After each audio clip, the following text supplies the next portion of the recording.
وریاره دغه هیستوري لګوي یا چې شي دی پای کې دغه هیستوري هو بس دا چې انګريزانو جوړ کړه کم سن کې جوړ شوی 25 کې تقریبا 1925 کې دا تقریبا خیبر په سارا باندې چرته هغه ټنل و تقریبا 15 دولې خو چې کم دی دا غشون دی مخامخ چې کنده نه مخامخ یې ټرلې 15 شپږ 500 پیره هغه یې مخکینه دا وګوره د مخکینی ځای باندې جوړ کړی دي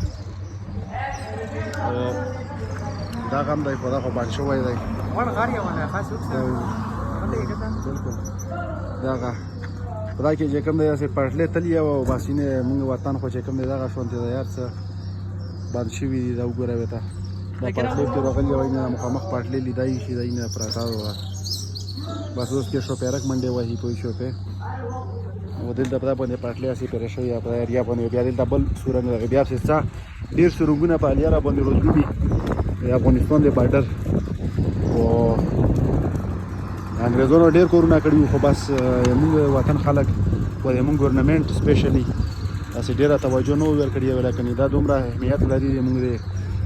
د کې پکې او سپیشلی موږ کوم ټرای دی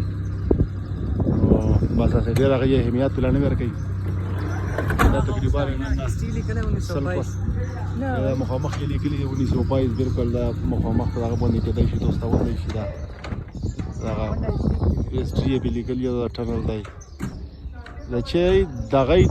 ټنل لیکل کې 1922 نو دا په وخت کې جوړ شو لیکلي چې کوم دی بالکل اوسه پر 1922 کې لکه مطلب سل کوله خو یې پورا کیږي دوا کام 2020 ته اوس دغه ټنل دی دغه ټنل نو سل کوله هغه وشول ټنل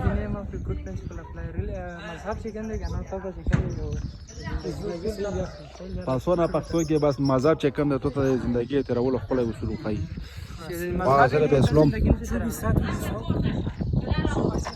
دا پوسه هغه وګوره وتا 1922 کې جوړ شوی څنګه وریاله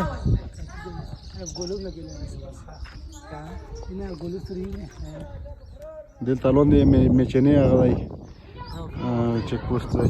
و دا بس مخامخ دا غرونه د افغانستان غرونه دي بس دا خاص افغانستان او پاکستان بارډر دی مونږ کویر کوشي ویل خو بس پوس رو خاطو شنزا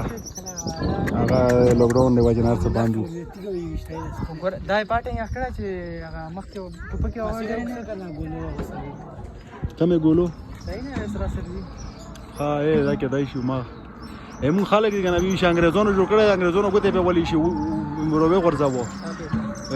وی غرزاوه داز وی ولي لکه په ګولو باندې وشته خایم خلکو دا کورونه سوچ کوا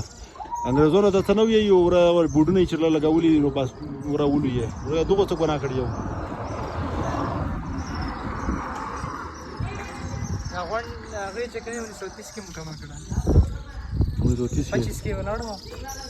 دې بیا شروع صحیح دا ځای مخکې جنگونه نو پاتې کنټرول